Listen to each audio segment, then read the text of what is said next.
बहुत समय पहले की बात है। सोनपुर नाम का एक छोटा और शांत सा गांव हुआ करता था। उस गांव की एक अनोखी बात थी।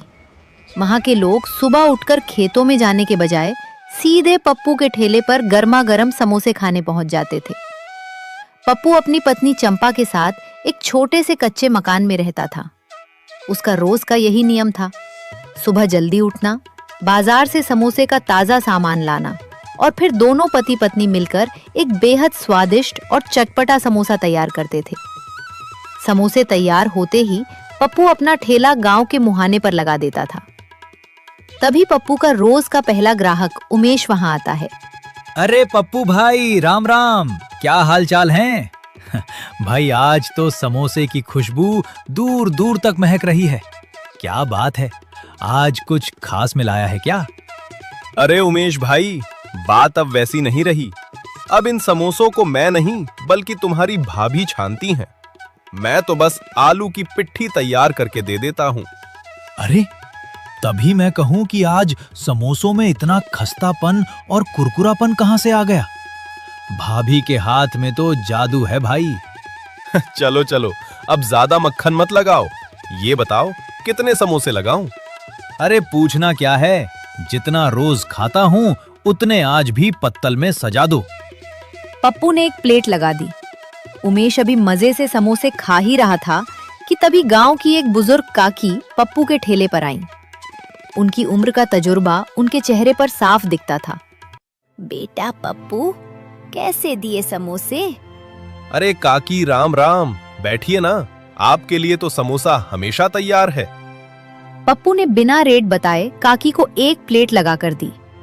काकी ने एक समोसा लिया, उसे लाल तीखी चटनी में डुबोया और जैसे ही पहला निवाला मुंह में रखा, बेटा एक बात बोलूं, गुस्सा तो नहीं करोगे ना? अरे नहीं नहीं माँ जी, भला मैं आपसे क्यों गुस्सा करूंगा? आप तो माँ समान हैं, बेझिझक बोलिए। बेटा समोसे का स्वाद तो लाजवाब है, लेकिन ये जो चटनी तुम दे रहे हो ना, ये समोसे का पूरा तालमेल बिगाड़ रही है। सच सच बताना, ये चटनी तुम खुद बनाते हो या बाजार से लाते हो? वो माँ जी, चटनी तो मैं बाजार से ही तैयार बनी बनाई ले आता हूँ। अब कौन सुबह सुबह इतना झंझट पाले। तभी मैं कहूँ, बेटा तुम हरिया के बेटे पप्पू ही हो ना? हाँ माँ जी, मैं उन्हीं का बेटा हूँ। ठीक है, मैं आज शाम को तुम्हारे घर आऊंगी। तुम्हें और बहू को अपने हाथ की खास देसी चटनी बनाने की पूरी विधि सिखाऊंगी। फिर देखना तुम्हारे समोसों का स्वाद कहाँ पहुँचता है। अरे काकी, अगर आपकी बताई चटनी से समोसे का स्वाद दोगुना हो गया तो मैं कल से 2 की जगह 4 समोसे खाऊंगा। ठीक है माँ जी, आप शाम को जरूर आइएगा। कल हम आपके बताए ढंग से ही चटनी बनाकर लाएंगे। ठीक है बेटा, अभी मैं चलती हूँ, शाम को घर पर मिलती हूँ। धीरे धीरे दिन ढलने लगा और शाम घिर आई। पप्पू अपना ठेला समेटने की तैयारी कर ही रहा था कि तभी गांव का रसूखदार और घमंडी जमींदार गोलू वहां पहुंचा। आइए जमींदार साहब, राम राम। बताइए क्या सेवा करूं आपकी? सेवा वेवा कुछ नहीं करनी पप्पू, मेरी बात ध्यान से सुन। मेरे पास कुछ पैसे हैं जिन्हें मैं कुछ दिनों के लिए छुपा कर रखना चाहता हूँ। तू ये पोटली अपने पास रख ले। ये आप क्या कह रहे हैं जमींदार साहब? आपके पास तो पक्का मकान है, तिजोरी है। आप अपने पैसे मेरे जैसे गरीब के कच्चे घर में क्यों रखवा रहे हैं? मैं ये पैसे नहीं रख सकता। पप्पू ज्यादा दिमाग मत चला, जो कह रहा हूँ वो कर। पैसे चुपचाप रख ले, वरना अच्छा नहीं होगा। देखिए जमींदार साहब, मैं सीधा साधा कमाने खाने वाला इंसान हूँ। मैं ऐसे किसी हेर फेर के चक्कर में नहीं पड़ूंगा। आप ये पैसे यहाँ से ले जाइए, मैं नहीं रखूंगा। अच्छा, तो इतनी अकड़ आ गई है तुझमें? इस ना की कीमत तुझे चुकानी पड़ेगी पप्पू। याद रखना, ये अकड़ मैं बहुत जल्द ढीली करूंगा। जो करना है कर लीजिएगा जमींदार साहब, पर मैं गलत काम नहीं करूंगा। जमींदार गुस्से में पैर पटकता हुआ वहां से चला गया। अब पूरी तरह से शाम हो चुकी थी। पप्पू ठेला बंद करने ही वाला था कि तभी शहर के 2 लड़के जो पैंट शर्ट पहने हुए थे, हाफते हुए उसके ठेले पर आए वे काफी थके हुए लग रहे थे। अरे चाचा, शुक्र है आप मिल रहे। हम बगल वाले गांव के बड़े बाजार में किराए का कमरा लेकर पढ़ाई करते हैं। आज पूरे इलाके में ढूंढ लिया, कहीं खाने का ठेला नहीं मिला। हाँ चाचा, दरअसल आज मेरे इस दोस्त का बर्थडे है, इसलिए हम कुछ अच्छा खाना चाहते थे। बर्थडे? बाबूजी, ये बर्थडे क्या होता है? अरे चाचा, बर्थडे मतलब जन्मदिन, यानी आज ही के दिन ये पैदा हुआ था। अच्छा, जन्मदिन। बहुत बहुत बधाई बाबूजी।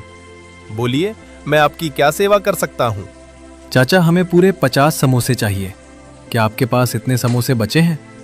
पप्पू ने बचे हुए सारे समोसे फटाफट पैक कर दिए। लड़कों ने खुशी खुशी पैसे दिए और चले गए। आज समोसे पूरी तरह खत्म हो चुके थे और पप्पू की अच्छी खासी कमाई हुई थी। वो खुश होते हुए अपने घर की तरफ निकल पड़ा। पप्पू जब अपने घर पहुंचा तो उसने देखा कि काकी पहले से ही वहां मौजूद थीं और चंपा से बात कर रही थीं। अरे काकी, आप तो मेरे से पहले ही आ गईं। अरे सुनो जी, काकी अपने बारे में बहुत बड़ी बात बता रही थी। इनके पति यानी हमारे स्वर्गीय काका जी शहर के बहुत बड़े रेस्टोरेंट में मुख्य रसोइया थे। उनकी बनाई देसी चटनी के लोग इतने दीवाने थे कि ग्राहक दूर दूर से खिंचे चले आते थे। हाँ बेटा, और वही हुनर, वही गुप्त नुस्खा आज मैं तुम दोनों को सिखाने आई हूँ। पर याद रखना, ये बात इस गांव में किसी और को पता नहीं चलनी चाहिए। मुझे तुम दोनों की मेहनत पर भरोसा है, इसलिए ये राज सिर्फ तुम्हारे पास रहेगा। काकी ने चंपा और पप्पू को पास बिठाया और अपनी जादुई देसी चटनी की विधि बताने लगी। सबसे पहले ताजी हरी धनिया और पुदीने की पत्तियों को अच्छे से धो लेना। उसमें तीखेपन के लिए हरी मिर्च, स्वाद के लिए थोड़ा सा अदरक और लहसुन डालना। अब असली जादू शुरू होता है। इसमें थोड़ा सा भुना हुआ जीरा, काला नमक और सूखी खटाई की जगह कच्ची अमिया या नींबू का रस निचोड़ना। और आखिर में एक सीक्रेट चीज, इसमें एक चुटकी सीक्रेट गरम मसाला और थोड़ा सा गुड़ मिला देना, जिससे तीखा, खट्टा और मीठा स्वाद ऐसा बैठेगा कि खाने वाला उंगलियां चाटता रह जाएगा। चंपा और पप्पू ने पूरी विधि बहुत ध्यान से नोट कर ली। काकी, आपका बहुत बहुत धन्यवाद। कल सुबह मैं इसी विधि से चटनी बनाऊंगा और थैले पर लेकर जाऊंगा। ठीक है बेटा, अब रात ज्यादा हो गई है, मैं चलती हूँ। तुम दोनों आराम करो।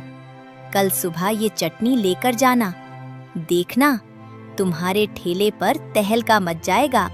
काकी आशीर्वाद देकर चली गई। पप्पू और चंपा अगले दिन की तैयारी की उम्मीद में सो गए।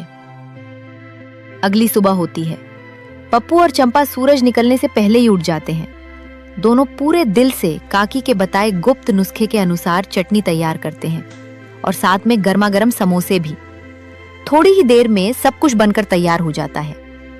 पप्पू खुश खुश अपना ठेला लेकर गांव के मुहाने पर पहुंचता है और दुकान लगा देता है। ठेला लगे अभी थोड़ी ही देर हुई थी कि रोज की तरह उसका पहला ग्राहक उमेश वहां आता है। लेकिन आज उमेश के चेहरे पर वो रोज वाली मुस्कान नहीं थी। वो बहुत घबराया और परेशान दिख रहा था। अरे उमेश भाई, क्या हुआ? आज इतने घबरे घबराए क्यों? सब खैरियत तो है ना? पप्पू भाई, बहुत अनर्थ हो गया। जो काकी कल तुम्हारे ठेले पर आई थी ना, उनके घर पर जमींदार गोलू अपने गुर्गों के साथ आ धमका है। काकी ने कभी उनसे कुछ पैसे उधार लिए थे और आज जमींदार उनका घर खाली करवा रहा है। काकी को घर से बाहर निकाल दिया गया है भाई। क्या? ऐसा कैसे हो सकता है भाई? काकी तो इतनी भली और बेसहारा हैं। उमेश भाई, तुम एक काम करो, जरा मेरा ठेला देखना। मैं तुरंत काकी के घर जाता हूं। इतना बोलकर पप्पू बिना एक पल गवाए सीधे काकी के घर की तरफ दौड़ पड़ता है। वहां का नजारा देखकर उसका खून खौल जाता है। जमींदार साहब, तुम ये अच्छा नहीं कर रहे हो। एक बुजुर्ग महिला के साथ ये सब क्या बदतमीजी है? ओए समोसे वाले, ज्यादा जुबान मत चला। इस बुढ़िया ने मुझसे पैसे उधार लिए थे, सीधा सा हिसाब है। मेरे पैसे चुका दे, इसका घर वापस मिल जाएगा, नहीं तो ये घर अब मेरा हुआ। बेटा पप्पू, पैसे मेरे पास थे, पर मैंने अपने पोते पोतियों की पढ़ाई के लिए स्कूल की फीस जमा कर दी। अब मेरे पास तुरंत देने के लिए पैसे नहीं बचे।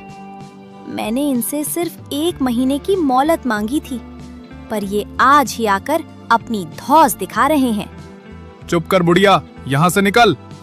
और तू सुन रे पप्पू, ज्यादा यहाँ बड़ा राजा हरिश्चंद्र मत बन, ज्यादा सहानुभूति मत दिखा। अगर तुझे इस बुढ़िया की इतनी ही फिक्र है तो इसे उठाकर अपने घर ले जा।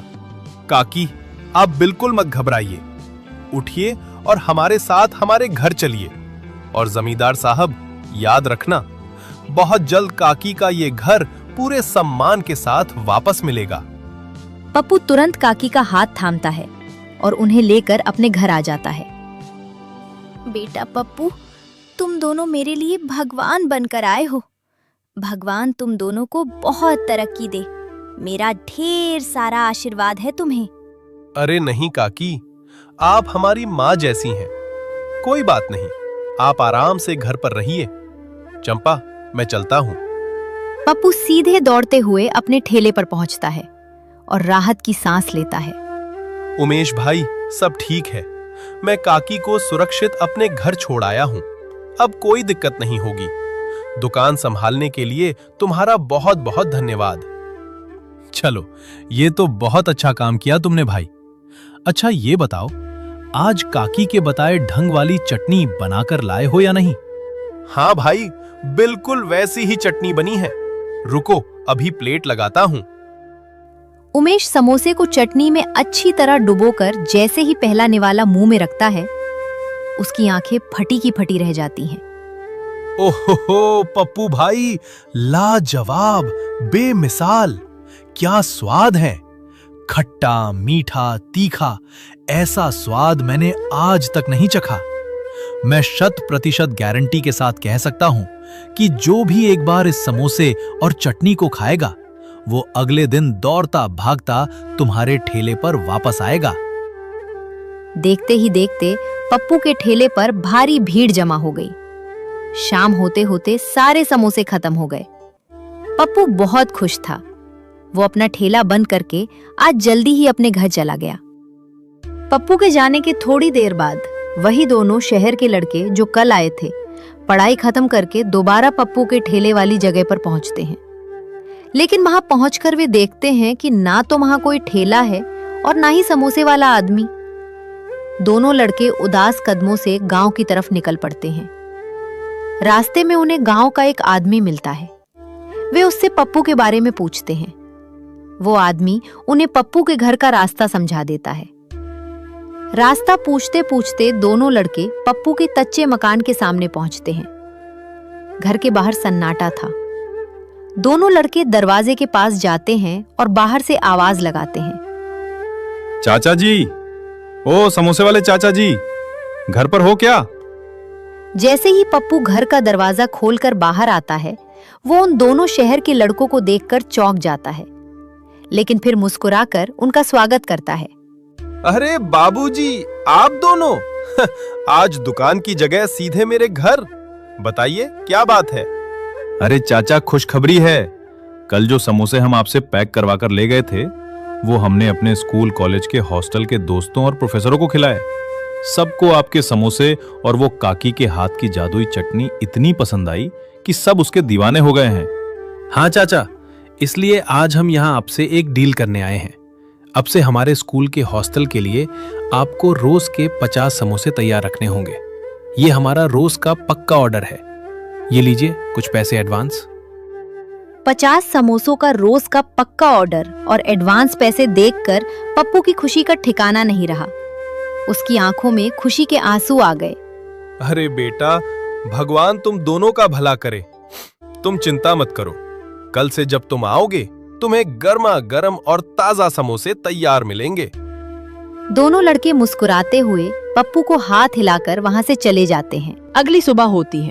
अब पप्पू के हौसले बुलंद थे। चंपा, काकी और पप्पू तीनों मिलकर सुबह सुबह ही ढेर सारे समोसे और काकी की वो जादुई देसी चटनी तैयार करते हैं। पप्पू जैसे ही दुकान पर ठेला लगाता है, उस चटनी की सौंधी और चटपटी महक चारों तरफ फैल जाती है। देखते ही देखते पप्पू के ठेले पर मेला सा लग जाता है। दोपहर में वो स्कूल के लड़के भी आते हैं और अपने 50 समोसे खुशी खुशी लेकर चले जाते हैं। धीरे धीरे समय बीता और फिर जमींदार को पैसे देकर बूढ़ी अम्मा का घर वापस ले लेता है।